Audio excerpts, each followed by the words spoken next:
Chapter 6. The men's thoughts began to turn to spring, the return of the sun, and warmth when the Endurance would break out of her icy prison and they can make a new assault on Valsell Bay. Only once in the last part of June did they hear any sounds of pressure. That was on the 28th, and Worsley described it in his diary.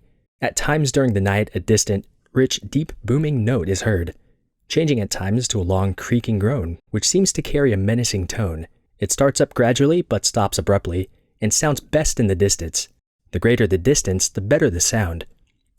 But then on July 9th, the barometer began to fall, very, very slowly. For 5 consecutive days, the reading slid downward, 29.79, 29.61, 29.48, 29.39, 29.25. On the morning of July 14th, the bottom fell out of the glass, 28.88. An ominous gloom came on about noon. The wind backed to the southwest and began to blow, though not much at first. It wasn't until 7 p.m. that the snow began to fall. By 2 o'clock, the following morning, the whole ship vibrated as the wind screamed through the rigging at 70 miles an hour. The snow was like a sandstorm blown up from the pole. Nothing could keep it out, though they lashed tarpaulins over the hatches trying to seal them off. By noon, it was impossible to see much more than half the length of the ship. The temperature was 34 degrees below zero. Shackleton ordered that no man venture farther than the dog kennels, which were only a few feet from the ship. The men who fed the dogs had to crawl on their hands and knees to keep from being blown away. Within 2 minutes after leaving the ship, the blinding, suffocating snow blocked their eyes and mouths. On the Endurance's lee side, the force of the wind eroded the ice, leaving it grooved and channeled. On the windward side, snowdrifts 14 feet high built up, weighing probably 100 tons overall. The floes alongside the ship bent downward under the weight of it, and the ship herself, with the load she was carrying, sank a foot. On the following day, the temperature dropped to negative 35 degrees, and the dogs were fed a half-pound of lard each to help them ward off the cold. After breakfast, Shackleton ordered all hands onto the ice to try to clear the floes on the port side of snow. The area around the kennels was becoming dangerously weighted down, and he feared it might buckle under, carrying the dogs with it. All that night, the blizzard raged, but on July 16th, the snow began to thin out, and by early morning there were patches of clear sky overhead. In the faint glow of light at noon, newly created pressure ridges could be seen in every direction. They looked like hedgerows, separating different fields of ice. Against these, banks of snow had drifted, but otherwise the howling wind had blown the surface of the ice free from snow and polished it smooth. Before the storm, the pack had been almost one solid mass of ice, but now it was broken into pieces, and there was an area of open water to the north. It was a situation that made pressure inevitable. The ice, now that it was twisted and broken up, provided 10 million new surfaces to catch the wind. And each floe was capable of movement independent of the rest. The pack would move with the wind, and a kind of behemothic momentum would be set up through the ice. The resulting force is called pressure, and it began on July 21st. Not against the ship herself, for she was in the center of a thick, tough floe, but there were sounds of ice working toward the south and southwest. The noise continued all night and into the next morning. After lunch, Worsley decided to have a look around. He put on his knitted helmet and watch coat and climbed the ladder.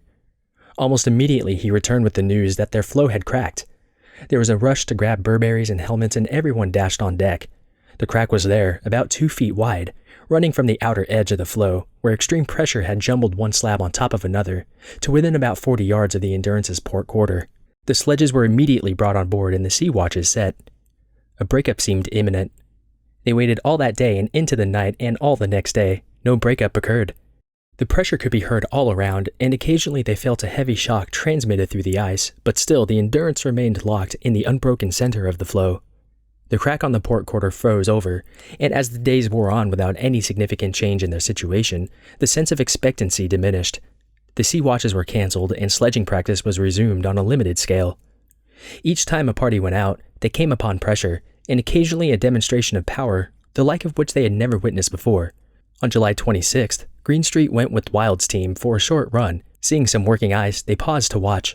As they stood looking, a solid, blue-green floe, 9 feet thick, was driven against a neighboring floe, and together they rose as easily as if they had been 2 pieces of cork. When he got back to the ship, Greenstreet wrote in his diary, "Lucky for us, if we don't get any pressure like that against the ship, for I doubt whether any ship could stand a pressure that will force blocks like that up." Among the other men, too, the feeling of security was rapidly disappearing. After supper that night, there was a somber quiet in the Ritz. The whole party had been cheered by the sun's refracting image appearing over the horizon for 1 minute just after noon. It was the first time they had seen it in 79 days, but it did not quite offset the general uneasiness.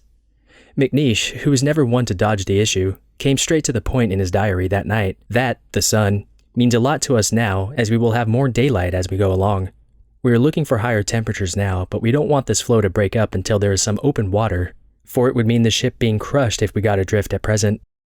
6 days later, at 10 a.m. on August 1st, while the dog drivers were shoveling snow away from the kennels, there was a tremble, followed by a scraping, grinding sound, and the Endurance rose suddenly upward. They heeled to port and dropped back into the water again, rolling slightly. The floe had broken, and the ship was free. Shackleton was on deck immediately, followed by the rest of the crew. Swiftly, he saw what was happening, and he shouted to get the dogs on board. All hands dropped onto the shuddering floe alongside the ship, and went among the dogs, wrenching their chains out of the ice and hurrying them up the gangway. The entire operation took only 8 minutes. It was just in time.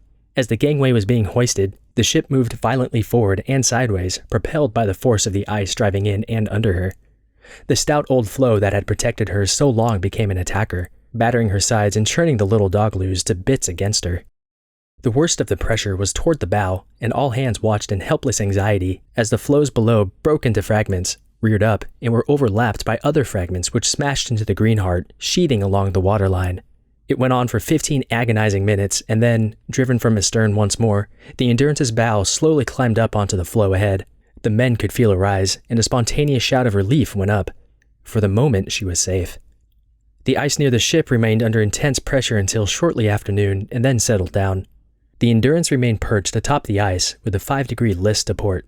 The boats were cleared for lowering, and all hands were instructed to have their warmest clothing handy in case they should have to get out and walk. But all remained quiet throughout the afternoon and into the evening. Worsley, after recording the day's events, concluded the entry in his diary that evening. If anything held the ship from rising to such pressure, she would crush up like an empty eggshell. The behavior of the dogs was splendid. They seemed to regard it as an entertainment we had got up for their benefit. During the night, the wind picked up from the southwest, and by morning it was a blowing gale. These winds, compressing the pack ahead of them, had been responsible for the pressure. By morning, the chunks of ice around the ship had refrozen into a solid mass. Curiously, in the general breakup, one large section of the old floe had come through intact. But it had been driven in against the ship and tilted up at a 45-degree angle, so that the well-worn sledge tracks in its surface were now running uphill. Most of the men were put to the task of building new kennels on deck for the dogs. The job required several days' work, and amazingly, even before it was finished, the memory of what had happened was beginning to fade. On August 4th, just 3 days after the breakup, Shackleton came upon a group of men in the Ritz speculating confidently that the Endurance was equal to any pressure. He sat down at the table with them. Shackleton said there once was a mouse who lived in a tavern. One night, the mouse found a leaky barrel of beer, and he drank all he could hold. When the mouse had finished, he sat up, twirled his whiskers, and looked around arrogantly. "Now then," he said, "where's that damned cat?" In spite of Shackleton's meaningful parable, the growing confidence among the men refused to be stifled. They knew now what pressure was like. They had seen the ship come through it, and she was none the worse for having done so. The returning sun also did much to raise their spirits. There was now actual daylight for about 3 hours every day, plus 7 or 8 hours of twilight. The men resumed their hockey games on the ice, and some spirited contests were held. When oversized Tom Crean harnessed up their puppies for their first attempts at sledging practice, his efforts stimulated great interest. Worsley observed, partly persuaded, mainly driven, they pursue a devious and uncertain course, even more erratic than the poor ships, across the Weddell Sea. Again, in an entry for August 15th, Worsley reflected the general high spirits among them. In describing the intense rivalries among the dog team drivers, or owners, Worsley related, with a characteristic touch of exaggeration, some very tall bragging is indulged in by some in respect to their team's merits and performance. One team appears to suffer from heart disease, their owner evidently expecting the whole creation to hold their breath as they pass by. A vulgar person, who often indulges in whoops and yells of "Yoicks tally-ho," had the indescribable effrontery to let go his horrid war cry whilst riding on the imposing conveyance drawn by their dignified but nervous creatures, and was reproved by their indignant owner, pointing out to the vulgar person into what terror his voice had thrown the beautiful but highly stung and delicate doggies. It is my painful duty to relate that this awful vulgar person, the very next day, being out with an ordinary team, gave vent to his fearsome bellow when passing the heart disease team. The result was disastrous. 2 of the poor creatures fainted and had to be brought round with hartshorn, etc., while the remainder went into hysterics until the vulgar person and his associates disappeared over the horizon. The heart disease team belonged to Macklin, who believed in training his dogs as gently as possible. The awful vulgar person was Worsley himself. Another factor contributing to the general cheerfulness of the party was their drift. Ever since the blizzard in July, they had been blessed much of the time with strong southerly winds, and during that period they had covered a distance of more than 160 miles. But just at midnight on August 29th, a single heavy shock struck the ship. A moment later there was a sound like a distant clap of thunder. The men sat up in their bunks, waiting for something more to happen, but nothing did. The next morning, they saw a thin crack running out astern, but that was all. The rest of the day passed uneventfully. Then, about 6:30 p.m., just as the crew was finishing supper, the Endurance shuddered to the blow of a second shock. Several men jumped up from the table and rushed on deck. Again, there was nothing, except that the crack astern had widened to a mere half-inch. The 31st was quiet until about 10 o'clock in the evening. Then the Endurance began to creak and groan like a haunted house. The night watchman reported that the ice ahead and along the port side was on the move, but there was nothing the men could do, so they turned in. But a series of loud snapping noises, which reverberated throughout the ship, kept them awake most of the night. Those whose bunks were on the port side suffered the most. As they lay trying to sleep, they could hear the ice scraping and battering against the hole outside, less than 3 feet from their ears. The noise stopped just before dawn, but it was a tired, jittery group of men who sat down to breakfast that next morning. The pressure began again late in the afternoon and continued into the evening. That night it was the worst it had been. Worsley described in his diary, "Just after midnight there was a series of loud and violent cracks, groans and bumps to the ship, making her jump and shake fore and aft. Many dressed hastily and rushed on deck.